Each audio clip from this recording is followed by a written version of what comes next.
ചില കാര്യങ്ങൾ എനിക്ക് വ്യക്തിപരമായി അറിയുന്ന മേഖലകളിലൂടെ ഞാൻ മനസ്സിലാക്കിയ കുറച്ച് കാര്യങ്ങൾ അത് കണക്ട് ചെയ്ത് നോക്കുമ്പോഴേക്കും ഇവിടെ കുറച്ച് ശരികൾ അമൃതയുടെ ഭാഗത്താണെന്ന് പറയാതിരിക്കാൻ നിവർത്തിയില്ല.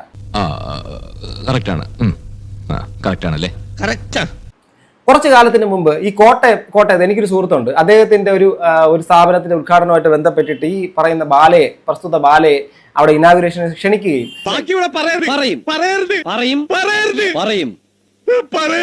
അതിനുശേഷം അന്നത്തെ ദിവസം രാത്രി ഇദ്ദേഹം മദ്യപിച്ചിട്ട് അവിടെ എന്തൊക്കെ കാട്ടിക്കൂട്ടി എന്നുള്ള കാര്യത്തിനെ കുറിച്ച് നേരിട്ട് എനിക്കറിയുന്നൊരു കാര്യമാണ്.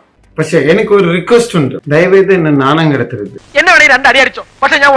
അതായത് മദ്യം എന്നുള്ള സാധനവും ബാല എന്നുള്ള വ്യക്തിയും മദ്യപാനത്തിന്റെ എക്സ്ട്രീം ലെവലിൽ നിന്നുള്ള ബാല എന്തൊക്കെയാണ് കാട്ടിക്കൂട്ടിയിട്ടുള്ളത് സിനിമാ മേഖലയ്ക്കകത്തുള്ള സ്ഥലങ്ങളിൽ പോലും അറിയാം.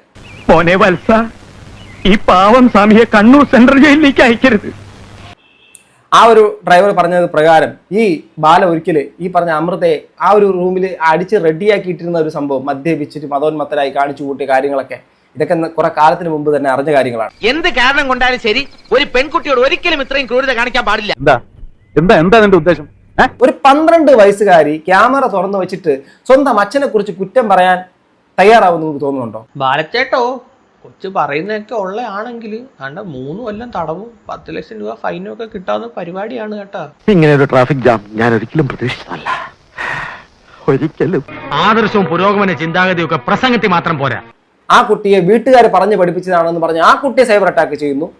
ആ കുട്ടി പഠിക്കുന്ന സ്കൂളിലും മറ്റുള്ള പല സ്ഥലങ്ങളിലേക്കും ആ കുട്ടിക്ക് മറ്റുള്ളവരാൽ മാനസിക സംഘർഷങ്ങൾ ഏർപ്പെടുത്തുന്ന രീതിയിലേക്ക്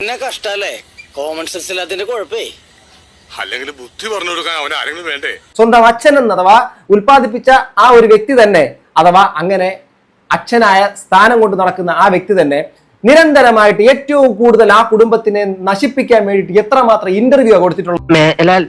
ഇങ്ങനൊന്നും ചെയ്യില്ല, 5-6 അബദ്ധമൊക്കെ എല്ലാവർക്കും പറ്റേ.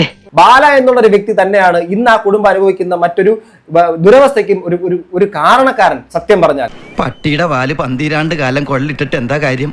പട്ടിക്ക് കൂടി തോന്നണ്ടേ അത് നിവർത്തിയെടുക്കണോന്ന്? കഷ്ടം. ഇന്നും അവരെ സമൂഹത്തിന്റെ അകത്ത് സോഷ്യൽ മീഡിയക്കകത്ത് ഇട്ടുകൊടുക്കുന്നതിനകത്ത് ഈ ബാല വഹിക്കുന്ന സ്ഥാനം ചെറുതൊന്നുമല്ല, വളരെ വലിയൊരു സ്ഥാനമാണ്. അത് മനസ്സിലാക്കണം. 1,000,000 കാണും ഇതുപോലൊരു ഐറ്റം.